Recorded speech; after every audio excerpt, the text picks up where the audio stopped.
All right, folks, welcome back to the Live at a Dollar Podcast Network. As you see next to me, the football guys are sitting here with me. CJ, JT here. We're going to have a very fun program for you here today. We got a lot to talk about. And guess what, guys? We talk football mainly on this. We'll talk about our family lives also at some point. We'll get into that. We'll ask CJ and we'll get into personal stuff with these guys. Sure. But right now we're talking football. And guess what, guys? How nice is this? We're in the month of July. And as CJ has just told me right before we started, because I already forgot, July 31st, folks, we got football. It's the Hall of Fame game. We've made it. We're in the last couple weeks. Rookies are going to report soon. Veterans are going to report soon. And then July 31st, as much as you might not like it, it's the Hall of Fame game. We watched the first couple plays. Not me. I'm a dork. I watched the entire game at that point. Yeah. We got football before the month is over. We made it, folks. We made it back to football. We have. It's going to be Chargers versus Detroit. I like it. I mean, obviously starters aren't going to play as much. It's more of a get the young guys affiliated with the league and get the feel for the game and stuff like that. But it's still football. You know, if you're a true football fan, you're going to watch. If you're a true football fan, you're going to be watching. Oh, 100%. Football is like there's my happiness. Yes, right. It's back. It's back. And we're here. It's in this month. It's in. We're not months away. We're not even really weeks away at this point because we're right in the middle of July at this point. And the rookies, I think, are reporting for some teams really early, especially the teams that play in that Hall of Fame game. Rookies are probably reporting in the next couple days at this point also. Yep. We have some news. We have some stuff we want to talk about here on the podcast today. I want to start with this. Garrett Wilson just signed a big deal. One of the wide receivers, because the wide receiver position, we're going to get into that in a second, has become one of the elite positions in the NFL. It went for years of just being, well, we have a couple good receivers, we're good to go, to if you don't have a star receiver, a star 1 and 2, you're probably in trouble. CJ, I'll start with you. Obviously, played in the league, no Garrett. Big deal for Garrett. Big deal for the Jets in general. But there's a caveat at the end of that because you paid your wide receiver, but there's plenty of other guys you have to pay there anyway. 100%. But what'd you think when you initially saw the Garrett Wilson deal? Outside of being, I want you to go personal and non-personal with this also. Personal, I mean, like outside looking in now, I mean, he deserves it, man. Right. That dude's been grinding since Ohio State days, and ever since I stepped foot in that facility, he's been working. He's earned it. 4 years, 130 mil, 90 guaranteed. Got that bag, boy. See, wow. and then that relays over to who else are they going to pay?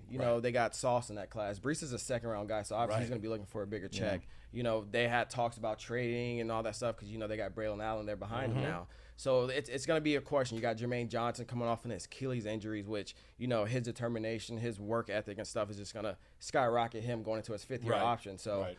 It's going to be interesting what they do. And then another question is, he signed for 4 years. Who's going to be the quarterback there in 4 years? Well, that was the perfect question to ask. And I'm even going to, before you even try to answer that, I'm going to go JT real quick. Okay, so Garrett gets paid. Yeah. You're the Jets GM. Right. We just gave you the menu of guys that need to get paid soon. Yep. Who's the first one you pay after that? Sauce Gardner. Okay. 100%. Yeah. I mean, you got your main guy on offense right there, which you have to sign Garrett Wilson if you're the Jets. Right. If Garrett Wilson goes to someone else, you're just creating competition for yourself. You don't want that. I mean, Garrett Wilson is a star wide receiver. Right. One of the best in the NFL, I would say. And then you got Sauce Gardner on the other side of the ball. I mean, he's a lockdown defender. You gotta get your main key point guys signed and locked in for remaining extended seasons. amount of time. Right. I mean, outside of the quarterback position. It's worth it. Cornerback, wide receiver, left tackle, and edge rusher, probably the top four easily at that point. So, so with that said and what we were talking about, I'll go back to you here, CJ. If the Jets GM has now paid Sauce Gardner now next, is the odd man out going to be Breece Hall, you think? Because Jermaine has to be – edge rusher is one of those positions. Yes. You need to pay those positions. Running back has kind of was that spot for a while. It's not anymore. It's very expendable. Could Yes, Breece Hall? So I'm not saying expendable. we're cutting Breece Hall and getting rid of him, Yeah. but could he be the odd man out at this point? It's tough to tell, but the way it seems right now, it does seem like he's an odd man out because, like I said, you have to pay Garrett. You'll be an idiot not to pay Garrett. Right. 3 years, 3,000 yards total already in his Guy's first a 3 stud. years. Like he just signed a long-term deal in his third-year contract. Like it's big. So like with Breece, Breece you'll get off phase. You get the run game and the pass game. Right, So I feel right. like they're gonna try their hardest to make sure Breece stays because that that entire class came in together. It's good to keep a class together. Unbelievable Crazy class, by the way, 2022 Bro, it's class. crazy. Yeah. So being able to let go of a running back like Brees, like any team in the league will pick up Brees. Yeah. Like he's not going to be on the board for long. I agree. And then, you know, Jermaine was easily a top 15 pass rusher, working his way up to 10 because, like I said, his work ethic, his motor, like his will, like if he wants to do something, he's going to do it. And I've seen it for 2 years in Independence, and I've seen it for a year when I was with the Jets. Right. So I feel like you kind of have to pay another defensive man. Like it's inevitable. Well, with like Braylon Allen, I mean, if you watched any of the NFL last year, you saw Braylon Allen's a good running back. Yeah. Oh, yeah. 100%. And I mean, a lot of fantasy owners I know weren't very excited with, you know, Breece Hall's production. Sure. Yeah. And, you know, of course, you got a 1A, 1B type situation, I feel like, going on in New York where Braylon Allen is, you know, you give him the rock, he's toting that thing. Right. Well, it's like how far off is Braylon Allen from Breece Hall if given that number one spot? Like if they flip flop and you put Braylon as your kind of number one guy, would he put up the same production or close to it as Breece did? And I think the answer to that is probably yes.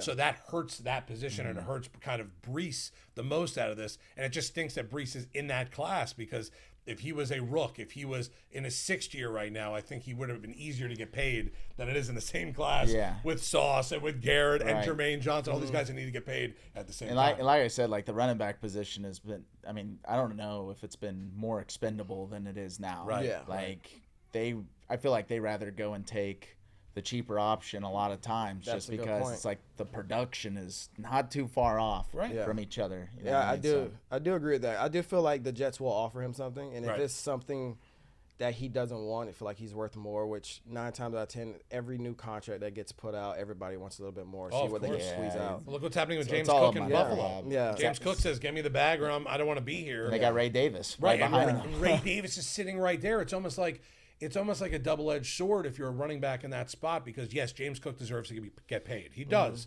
But what he's asking for is number one, like running back money. That's not saying he's not a number one, but when you have a 1B sitting right there behind you on a cheap rookie deal, it's like, okay, James, go test it out. Your agent wants a trade. Go see what we can get for you. And at that point, you lost all your leverage because now you got to find a team that is desperate for a running back and doesn't already have one there. Otherwise, it's screwed. I personally think like some of these guys got to come down to earth. Like I don't think James Cook is worth, you know, $15 million a year and a massive guarantee. I don't think he's worth that. I mean, like I said, whenever that position's so expendable, why not just go with Ray Davis and save some money and pay some other guys? In my opinion, I feel like that'd be better off for the team, honestly. It stinks for that position. Listen, But you it play does. the league, right? I mean, you saw it also. So it stinks because you look at Derrick Henry and Saquon Barkley, free agents, went to a different team. Both were dogs. Saquon MVP, Derrick Henry in that conversation. Yep. And all the other running backs are going, okay, good. This is good for all of us. They really start to get paid, then all the other guys get paid. Now they're like There's an elite class, and then there's kind of another tier, and then there's everyone else. Yeah. If you're not in that elite Saquon kind of Derrick Henry veteran class, you're probably not getting paid. Exactly. I agree. That's it. Okay. Last thing on the Jets, and you brought it up a little earlier. Who's going to throw him the ball? Justin Fields. I'm going to go to you in a sec. Justin Fields in that position for the Jets. You a believer or? See, my thing about Fields, I was a believer at Chicago. Yeah. I truly believe. I think the coaching situation really messed up his situation, which a lot of coaching situations mess up a lot of quarterback situations. Like, just to throw out there, like, I'm a huge fan of Zach Wilson. I always will be. I've seen it in person. I've seen him go through the coaching carousel, and like just the confidence he still carries after being beaten up for so long sucks. But I still believe in Justin Fields. I think he'll get Garrett the ball. I feel like he 100% would. At Ohio State, you saw what they did and stuff like that. How can you not get Garrett the ball? And I feel like that'll be a priority for him. And then his ability to use his legs. Like the Jets hasn't had that since Tyrod Taylor. Right, seriously. So it's gonna be a huge addition. That's for sure. Right. It's gonna be a huge situation for Justin Fields to step into, to say the least, because Jets fans are very diehard. They're gonna expect a lot out of him. I hope he puts it out there because. It'll be big for the Jets, and it'll be big for him as well to like boost his stock up a little bit more. Yeah. But what a coup would be for the Jets if Justin Fields turned into a just above average quarterback at this point, right? Forget about elite, forget about top tier. Elite's a stretch. Right, well, it's a huge stretch. Above average, because right now you got to think he's probably in the average to right below that. Not like a bad quarterback, but right below it. If this guy just turns it up a little bit for the Jets, who got him on the real cheap at this point, I mean, New York would be fired. right? Oh my Buy or God, seller yeah. on Justin Fields. Yeah. Buy or seller on Justin Fields. I'm a buy for sure. I'm a buy. Definitely a buy for Justin Fields, just because dude, he has Garrett Wilson, and Right. I love these receivers and quarterback combos that have you got Joe Burrow and Little bit of Jamar history. Chase. Yes. Right. They got a little bit of history, Right. right? You got Ohio State guys now together. You got Justin Fields and Garrett Wilson. So I mean, it's very cool to see college guys transition to the NFL kind of somewhat together. Yeah. And obviously they're from the same college, from Ohio State, It helps. and they're both dogs. And I think it's a refresher for Justin Fields to be in that offense, just because they had Aaron Rodgers, right? But I personally think Aaron Rodgers is washed completely. Right. Yeah. Justin Fields coming in, putting a lot of zip on the ball, throwing it, looking real good in the training camp with Garrett Wilson. Garrett Wilson was talking about him very highly too in training camp. So I think he's gonna be very, very Got very another good. shot, right? He's got another shot there as well. All right, let's talk quarterbacks for a little bit, because we look at rookie class at the quarterbacks a little differently here in the backyard, because we're also up to chase upstairs. We're chasing rookies. Of course. We know how it is in the hobby. We could always talk hobby talk, and that's plenty fine. We have a couple different quarterbacks rookies this year. Yeah, I got there is a guy that's not a rookie this year, but Let's hear it. he got hurt last year, right? Oh, I know where you're going. yeah. He got I know where hurt you're last going. year. He's not a rookie this year, but Ladies he and gentlemen, is the microphone going is to on this start. side now. He is Go going ahead. to start this year. J.J. McCarthy. This guy is, in my opinion, I'm not giving out, financial advice here. I am going to tell you this, though. He is the best spy in the hobby. Why is he the best spy in the hobby, JT? Well, let me tell you. This guy, he basically has a well-furnished apartment for a quarterback. Right. He has T.J. Hawkinson, dog. Jordan Addison, dog. Justin Jefferson, yeah. Double we dog. already know he's a dog. Double dog, Then right. you have Aaron Jones, right? One of the most underrated running backs in the league. I And we agree. just signed Jordan Mason as well Right. for the ground and pound game. Oh, my and we God, also I love just that. spent $70 million on our offensive line. Why would you not go and invest in a quarterback where the team is basically investing in him? Right. 100%. Because, like that. you got that offensive line they just paid. You have dog wide receivers. You have great tight end. And now you also have, the running back situation there, which is phenomenal. And it's like they had, whenever they had Case Keenum on the Vikings quarterbacks have historically just been decent. You know, Right. with Yeah. they've They get the made job done. They've Right, made right, bad right. QBs Great way to at put it, least great way to decent. put They it. get the Right. job done, right? Yeah. You have Case Keenum. He took the Vikings to an NFC championship. You had Kirk Cousins. Right. Looked like, in my opinion, I was arguing him as a top 7, top 8 quarterback at right. the time.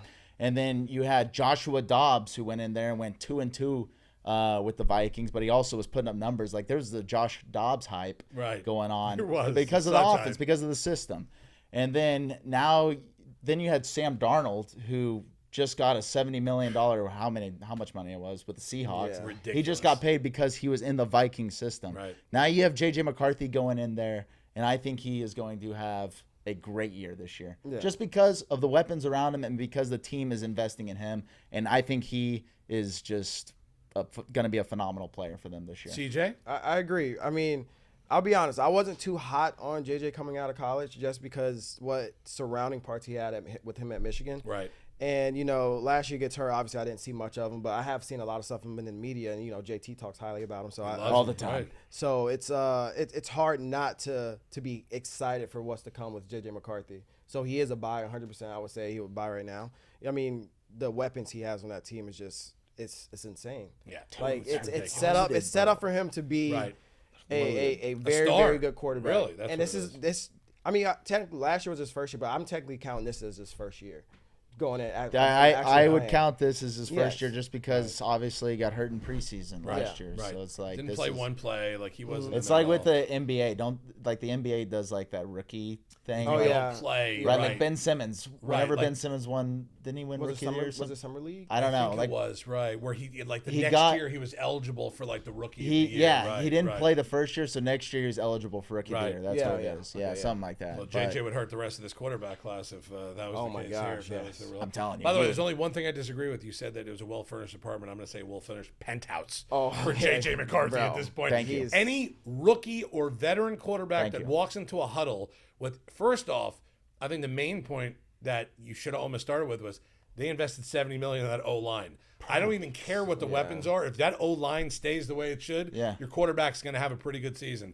Then you get Aaron Jones and Jordan Mason. And then you get Jordan Addison and Jay Jeff. Yeah. And Hawkinson, too. You know, if you have a good tight end in this league, we've seen it before, you can run an offense through a tight end at that point. J.J. McCarthy does not have a well-furnished apartment. He has a well-furnished penthouse. At that point. That's the only, I appreciate you for saying that. That's the only part of me, and we had to go through it at that point. Okay, go back, and this will be our last topic.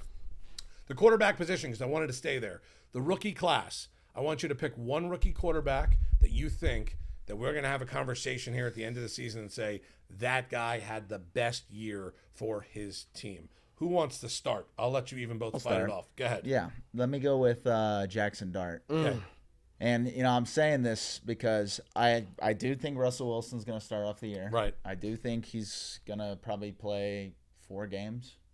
I think Jackson Dart's going to come in, and I think this guy's just going to start slinging the rock everywhere, all over the field. I think Brian Daboll's going to put him in every position possible to be successful. Malik Neighbors is there. Like, they have weapons there as well. Right. Malik Neighbors is a freak. Stud. Like, I don't think he gets enough praise, to be honest. Like, I feel like a lot of people talk more about, or at least that I hear, about Brian Thomas Jr. than Malik Neighbors. I think Malik Neighbors is phenomenal. Right. I agree. Yeah. He had a very good sneaky season last year that not too many people paid attention to. Yeah, because he's in New York and he's playing for the Giants. The Giants were stinky. So, I mean, if he's on a team that's even close to the playoffs. I mean, how much did you hear, by the way, last year about, like, Marvin Harrison Jr.? You know what I mean? Barely like anything. Barely anything, because the team was stinky. If he was sitting there on a team that was in the playoffs or close to the playoffs, imagine any one of these wide receivers in Washington with Jaden last year.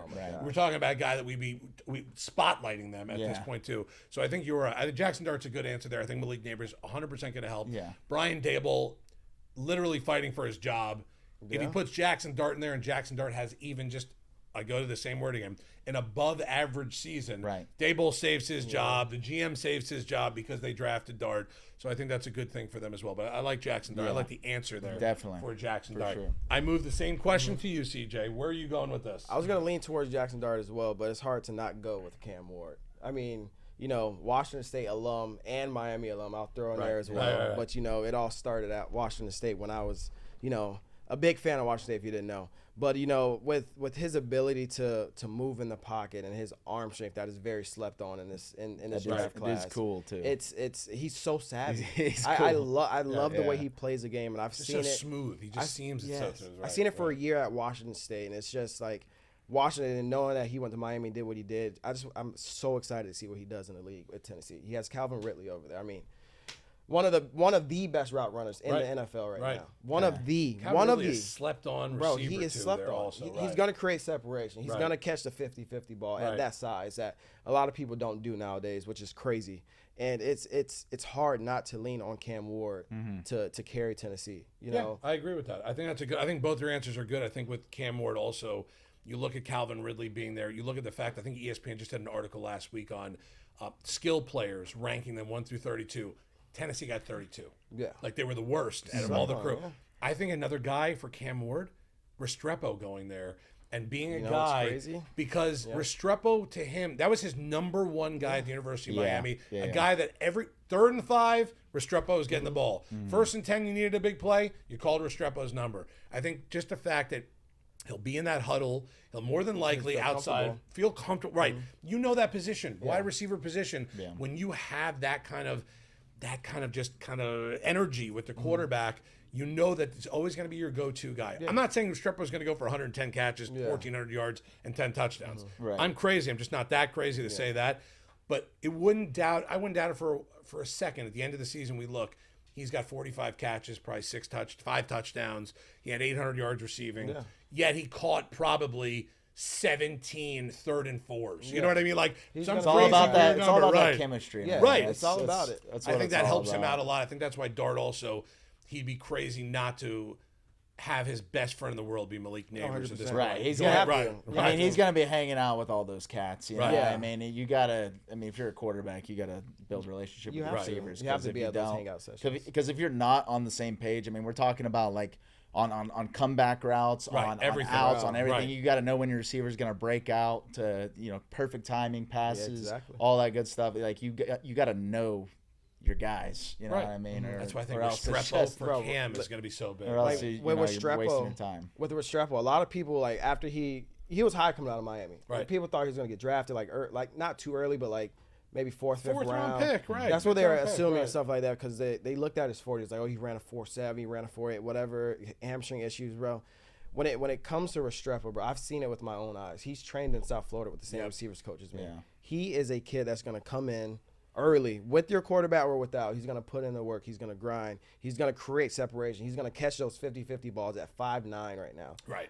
Like I said, it's not many guys in the league that are at that size playing that big. Right. And that's what he prided himself on. He plays with so much heart. And that's why he earned himself a spot at Tennessee right now. Right. If you don't think Restrepo is going to average probably 15 to 25 snaps a game, you got to be serious. Oh, yeah, bro. you got to think that He's that's gonna gonna and be Cam's gonna right. make sure he's gonna be on that field Yeah. when Cam's on Yeah. the field I because agree. he's comfortable with them. Well, you know that anyone who knows football at all, if there's camaraderie, if there's something in that huddle that you could depend on a guy, you could count on a guy.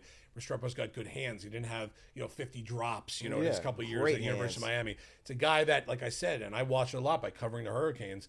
It's 3rd and 5, it's 3rd and 10, it's 3rd and 2. You're going to pass the ball. Restrepo's getting the ball. You Double need a- team him you need a because he's getting the security ball thrown to blanket. him. Right. You gotta have a security blanket. Right. It's like whenever Adam Thielen, God, I love him. Whenever Adam Right. Thielen was on the Minnesota Vikings, Right. God, there's the security blanket. Oh, there, yeah, easily. there's the glimmer of hope. Yeah. That's you know what I mean. That's gonna get you that first down. So you gotta have one of those guys. All right, we're the football guys, but before we end, I have one hot take. I did not tell them either that I was going to ask this question Oh. right here and there. We were talking rookie quarterbacks. We were talking about all this stuff. Shedeur Sanders' name did not come up in our conversation here. What week, if you think Shedeur Sanders starts for the Cleveland Browns? At this point? There was another rookie quarterback picked in front of him on the same team, Dylan Gabriel. CJ, you go ahead. CJ, you is go there ahead. a week? I'd love to Or- listen to CJ. But wait, Okay. there also could be a caveat to that answer. Your answer could be it doesn't happen this season, where Shedeur doesn't start a game for this season. That could be the answer also. I throw it to you, CJ, first. I will go next. Go to to CJ first. Okay, here. this is a very, very, very just diverse and weird quarterback room. First of all, Yes, it you got is. Flacco. Sure. You got Flacco, Kenny Shedeur, Pickett, Pickett. Shedeur, Dylan Gabriel. It's- I don't even know. There might be another one in there I'm not even Yeah, thinking of. those are the main four. Two rookies, a 50-year-old quarterback in Joe Flacco, Yeah. and Kenny Pickett, who's a first-round pick Pickleball from a couple years ago. champion. Right, exactly. It's Where does it happen here? It's weird. I say it does happen this year. Okay. I will say week. Dang, I don't know. This is tough. I don't want This to is say more for the podcast so we can Yeah. cut it if he actually Yeah. does Yeah. start one of these years. Yeah. And there's our clip for one I of these don't- weeks, right? Yeah. At that point, right. I don't want to say too early, Okay. but I also don't want to say too late because the Browns are known to like sneak and like get close to like a wild. What if card I game said your every answer once could in a be while. first half of the season, second I'll half say of the second season, half. or not at all this I'll say season? second half. Okay. I'll say second half. He'll get a shot. Flacco's banged up. Deshaun's not playing as well as he should be playing, Right. and then Kenny Pickett's just. I forgot they have Just Deshaun. Right. Yeah. That's Do the you one realize we missed. Yes. we That's just said the the one we quarterback room missed. and we didn't say Yeah, Deshaun Watson's Deshaun. there. It's Yeah, gonna the starter. That's Right, right. It's That's gonna the be one we Deshaun's missed. team. It's gonna be Right. Deshaun's team's coming off an injury. He's gonna have his hiccups. Okay. He is. They got Flacco there as Flacco. I mean, Deshaun's backup, so he'll Yeah. get thrown in probably So- a game or two. But after a while, instead of throwing Flacco, and they may be like, "Yo, Shedeur," it's like instead of Flacco this week, it's gonna be you as backup. Yeah, let me go ahead and do you a favor here. Let's do it. I'm ready. I'm gonna rank the Cleveland quarterback room Oh, I like this already. first to last. Okay. Okay. First, Deshaun Watson. Okay. Second, Joe Flacco. Okay. Third, Dylan Gabriel. Okay. Fourth, Kenny Pickett. Oh, and then so you already know who 5 is. There's our hot take. I like that right there. Wow. Simple. Wow. You already know who 5th is. I mean, is Shedeur Sanders gonna start this year? First half, second half of the season, or not at all? Well, he shouldn't start at all. Okay. But they're probably gonna have him start maybe a game or two in the second half of the season. Okay, I like that. Because whenever things aren't going pretty, what do? You start trying out new things. Absolutely. And then whenever you try out new things, you're going to be disappointed because Shedeur sucks. Right. I love it. I love it. Here's the crazy part, and my hot take right before the end. I think Shedeur starts before week 10. I think he's actually in there because there's going to be so much pressure and that team's going to be so bad that they're not going to care about what Flacco does, not going to care about what Kenny Pickett does. Dylan Gabriel might get a little bit of kind of, let's see who does better. I think the pressure is going to be on to start Shedeur from the owner of the team more than anyone else by the end because of the fact that you could sell jerseys. They want the glamour. The glamour, the glitz. Exactly. That's why. That's why I say he starts at some point this season. Right. Because of the hype. Bro, it's marketing at the end of the day. Like, exactly. NFL wants to bring in money. They want to bring in clicks. They want to bring in views. Like, of course. They got Shedeur on there, the king of social media and football. So that's just going to boost them 10 times more. Just stop speeding around Cleveland, Shedeur. I mean, how many speeding tickets can you get? Come on. All right. That's going to do it for us on this edition. Now, we have good news for you. These two guys and me, the football guys, as we kind of now call ourselves, we're going to be with you every single week. Yeah. The first week of training camp in a couple weeks when that happens, from that point on until the week after the Super Bowl, we will be doing weekly stuff with you here. We're going to have JT's hot picks of the week. We're going to have that. We're going to have a segment for CJ. We're going to have a segment for myself. Even Colby, who's in the room with us, more than likely will be chiming in at certain points with us. But every single week, from when training camp opens for the NFL until after the Super Bowl, you're going to get the three of us every single week. Yep. You want guys that love football and love talking about football. Right. I'll tell you what, we love this. We're the guys for you at this point. Love it, bro. So make sure you subscribe. If you got comments, good or bad, make sure they're on there. If there's certain topics that you want us to kind of hit each week or certain things you want us to bring up, put it in there. If Kobe likes it, maybe we'll even talk about it here and there for you there. That's CJ. That's JT. I am Zach. I'm really known as Radio here in the building. This is Radio's Yard. This is our Football Guys podcast. Like I said, every week during training camp all the way through the end of the Super Bowl, you're going to catch us here. Weekly segments, weekly stuff. We're going to have a lot of fun with you all week long. For the guys, for Kobe in the back as well, I am Radio. This is our Big Football Guys podcast at the Live at $1 Podcast Network.